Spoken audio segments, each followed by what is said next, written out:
अभी अभी परसों मैंने एक वाकया पढ़ा, ताजा वाकया। उस वाकये को पढ़ करके दंग रह गया। आपको मैं सुनाना चाहता हूँ उस्ताद की अजमत और उस्ताद का एहतराम क्या होता है। तुर्की शहर का वाकया, तुर्की शहर का वाकया। वहां के हालात को हम लोग यहाँ से सोच नहीं सकते हैं, तसव्वुर नहीं कर सकते, यकीन ही नहीं होगा। जो लोग अरब ममालिक गए हुए हैं उन्होंने अपनी आंखों से देखा है कि नमाज के लिए अजान होती है, सब लोग अपनी दुकानों को खुली छोड़ करके नमाज पढ़ने चले जाते हैं। अगर किसी ने आधा शटर गिराया तो गिराया, वरना वैसे ही खुली दुकान छोड़ के वो नमाज के लिए चले जाते हैं और फिर नमाज पढ़ के आते हैं, अपनी दुकान चलाते हैं। सबने देखा होगा जो लोग गए वहां। तुर्की शहर का वाकया एक आम माहौल था, एक आम माहौल था। एक साहब ने खुद अपना तजर्बा बयान किया कि वहां पर एक आम माहौल था कि आप किसी दुकान से कोई सामान खरीद करके बाहर आए तो उस सामान को वहीं पर रोड पर छोड़ के फिर दूसरी दुकान घुस गए। बाहर रोड पर सामान रख दिया, आप घंटों दूसरी दुकान में जाके सामान खरीदे, आपका वो सामान उसी जगह पड़ा रहता है, कोई उसको छूता नहीं।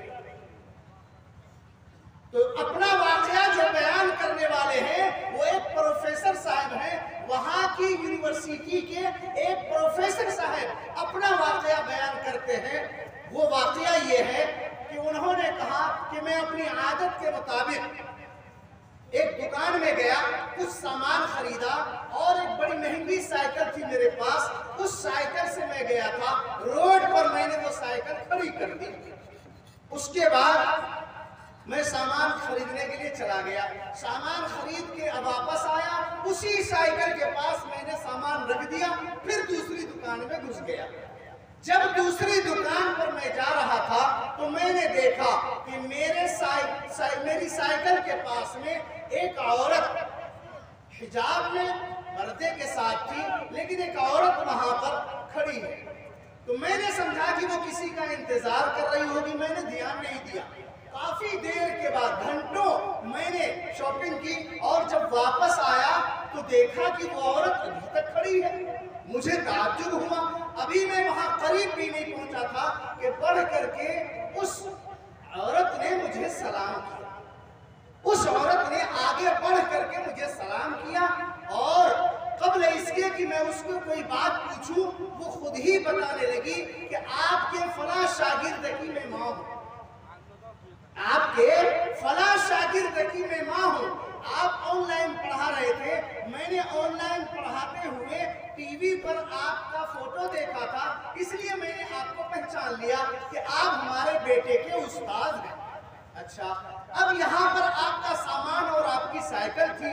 अभी इस शहर का कानून बदल गया है, पुलिस की तरफ से इत्तला दे दी गई है कि कोई भी सामान रोड पर न छोड़े, वरना उसका सामान वहां से पुलिस उठा करके थाना लेके चली जाएगी। मैं समझा, मैंने सोचा कि खामखा आप परेशान हो जाएंगे, अगर पुलिस ने आपकी साइकिल को देख लिया, आपका सामान को देख लिया तो पुलिस उठा के लेके चली जाएगी और आप परेशानी में मुब्तला हो जाएंगे। और मेरा ज़मीर गवारा नहीं किया कि मेरे बच्चे के उस्ताद को ये परेशानी हो, इसलिए मैं खड़ी थी ताकि पुलिस मुझे देख कर समझे कि मेरा सामान मेरी साइकिल है। ये है बच्चे के उस्ताद का अदब। बच्चे के उस्ताद का सामान है, बच्चे के उस्ताद की साइकिल है, उसकी इज्जत के लिए, उसकी हिफाजत के लिए घंटों खड़ी रह गई। उस्ताद नहीं है वहां पर, उनका सामान है। ये है उस्ताद से मोहब्बत, ये है उस्ताद से मोहब्बत।